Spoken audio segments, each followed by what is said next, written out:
Hai, Assalamualaikum warahmatullahi wabarakatuh. Kami mahasiswi dari Universitas Islam Negeri Sumatera Utara, semester 5 jurusan Pendidikan Guru Madrasah Ibtidaiyah. Di video pembelajaran kali ini, kita akan membahas tentang sistem pencernaan manusia. Check this out!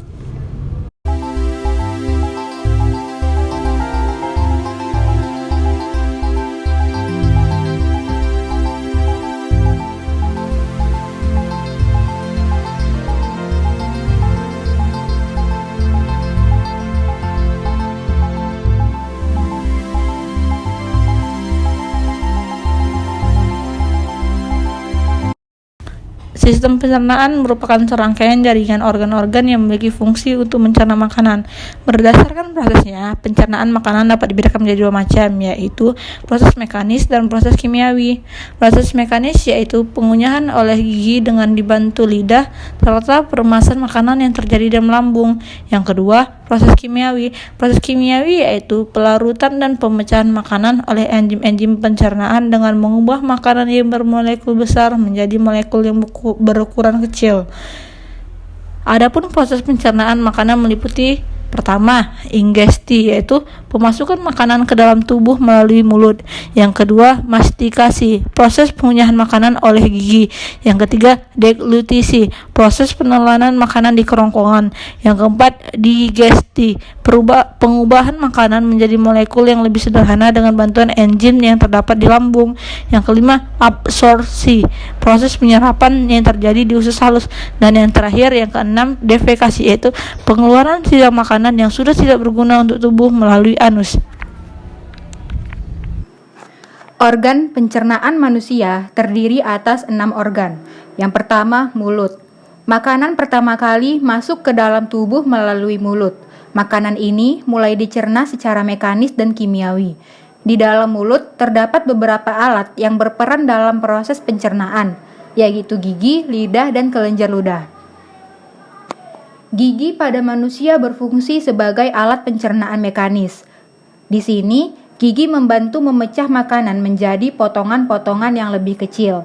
Hal ini akan membantu enzim-enzim pencernaan agar dapat mencerna makanan lebih efisien dan cepat. Gigi terdiri atas beberapa bagian. Yang pertama, mahkota gigi atau disebut korona merupakan bagian yang tampak dari luar. Yang kedua, akar gigi atau radix merupakan bagian gigi yang tertanam di dalam rahang. Yang ketiga, leher gigi atau kolum merupakan bagian yang terlindungi oleh gusi.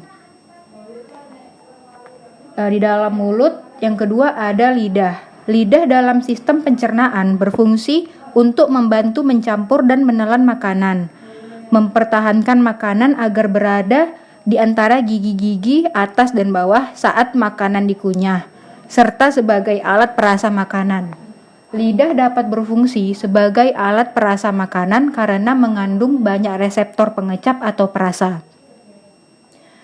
Yang ketiga ada kelenjar ludah. Air ludah berperan penting dalam proses perubahan zat makanan secara kimiawi yang terjadi di dalam mulut. Setelah makanan dilumatkan secara mekanis oleh gigi, air ludah berperan secara kimiawi dalam proses membasahi dan membuat makanan menjadi lembek agar mudah ditelan. Tekak atau faring merupakan penghubung rongga mulut dengan kerongkongan. Di dalam lengkung faring terdapat tonsil atau amandel, yaitu kelenjar limfe yang banyak mengandung kelenjar limfosit dan merupakan pertahanan terhadap infeksi. Di sini terletak bersimpangan antara jalan nafas dan jalan makanan. Letaknya di belakang rongga mulut dan rongga hidung, di depan ruas tulang belakang. Ke atas bagian depan berhubungan dengan rongga hidung dengan perantara lubang bernama koana. Keadaan tekak berhubungan dengan rongga mulut dengan perantaraan lubang yang disebut isthmus faucium. Nah, pada sistem pencernaan juga terdapat kerongkongan atau disebut dengan esofagus. Kerongkongan merupakan saluran panjang kurang lebih dari 25 cm yang tipis sebagai jalan bolus dari mulut menuju ke lambung. Fungsi kerongkongan ini sebagai jalan bolus dari mulut menuju lambung.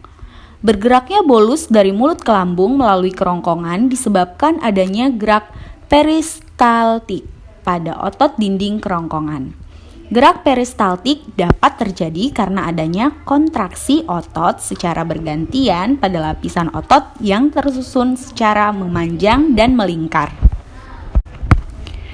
Nah, yang selanjutnya ada lambung. Lambung merupakan organ berbentuk J yang terletak di bawah rusuk terakhir sebelah kiri, yang panjangnya 20 cm, diameternya 15 cm, pH lambung 1-3,5. Lambung terdiri atas 3 bagian sebagai berikut. Yang pertama, bagian atas disebut kardiak, merupakan bagian yang berbatasan dengan esofagus. Yang kedua, bagian tengah disebut fundus, merupakan bagian badan atau tengah lambung. Yang ketiga, bagian bawah disebut pilorus, yang berbatasan dengan usus halus. Pencernaan secara kimiawi dibantu oleh getah lambung. Getah ini dihasilkan oleh kelenjar yang terletak pada dinding lambung di bawah fundus. Sedangkan bagian dalam dinding lambung menghasilkan lendir yang berfungsi melindungi dinding lambung dari abrasi asam lambung dan dapat bergenerasi bila cedera. Getah lambung ini dapat dihasilkan akibat rangsangan bolus saat masuk ke lambung. Usus halus. Usus halus merupakan saluran berkelok-kelok yang panjangnya sekitar 6-8 meter, lebarnya 25 mm, dengan banyak lipatan yang disebut dengan villi atau jonjot usus. Villi ini berfungsi untuk memperluas permukaan usus halus yang berpengaruh terhadap proses penyerapan makanan. Bagian usus halus ada 3. Yang pertama, duodenum atau usus 12 jari, jejunum atau usus kosong, dan ileum atau usus penyerapan. Duodenum atau usus 12 jari panjangnya kurang lebih 25 cm.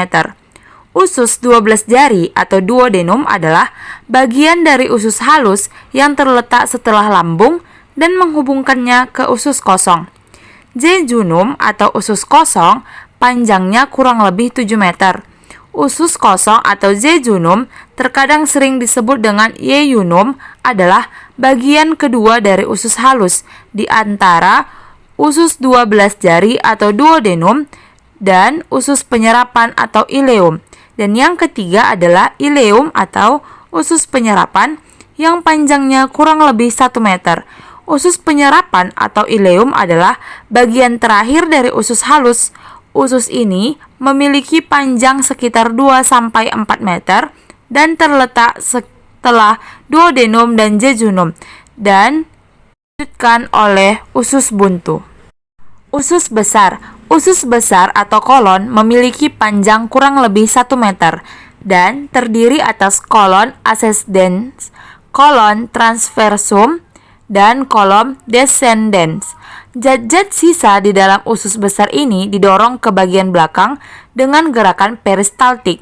Zat-zat ini masih mengandung banyak air dan garam mineral yang diperlukan oleh tubuh. Air dan garam mineral kemudian diabsorpsi kembali oleh dinding kolon, yaitu kolon ascendens. Zat-zat sisa berada dalam usus besar selama 1-4 hari. Pada saat itu terjadi proses pembusukan terhadap zat-zat sisa dengan dibantu bakteri Escherichia coli yang mampu membentuk vitamin K dan B12. Selanjutnya, dengan gerakan peristaltik, zat-zat sisa ini terdorong sedikit demi sedikit ke saluran akhir dari pencernaan, yaitu rektum, dan akhirnya keluar dengan proses defekasi melalui anus. Di dalam usus besar ini, semua proses pencernaan telah selesai dengan sempurna. Video ini akan menjelaskan bagaimana proses pencernaan pada manusia. Yang pertama, makanan masuk melalui mulut. Di dalam mulut, makanan dikunyah secara mekanik dan kimiawi. Selanjutnya, makanan yang sudah dikunyah akan melewati faring atau persimpangan saluran dari rongga mulut ke kerongkongan. Setelah melewati faring, makanan kemudian masuk ke kerongkongan. Di dalam kerongkongan, makanan akan didorong menuju lambung. Gerakan ini disebut gerakan peristaltik. Setelah sampai ke lambung, makanan akan diolah secara kimiawi dan mekanik. Secara kimiawi, makanan dicerna oleh asam lambung, enzim pepsin, dan renin. Secara mekanik, makanan akan diremas-remas di dalam lambung. Dari lambung, makanan akan didorong ke usus halus. Di dalam usus halus, sari-sari makanan diserap. Dari usus halus, makanan akan didorong ke dalam usus besar. Fungsi usus besar adalah tempat untuk menyerap air dan mineral dari sisa-sisa makanan.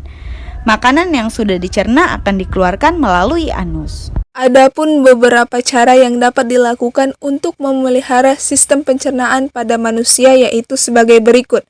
1. Makan makanan yang bergizi secara bervariasi dan tidak berlebihan. 2. Melaksanakan pola makan yang teratur, yaitu 3 kali sehari. Pertama pada pagi hari, kedua pada siang hari, dan yang terakhir adalah pada malam hari. Ketiga, makanlah dengan tenang. Jangan terlalu cepat menelan makanan, kunyahlah makanan hingga benar-benar lumat. Keempat, menjaga kebersihan makanan dan peralatan makanan. Sebelum makan dan sesudah makan, peralatan harus dicuci dengan sabun. Yang kelima, melakukan olahraga secara teratur. Thank you for watching. Wassalamualaikum warahmatullahi wabarakatuh.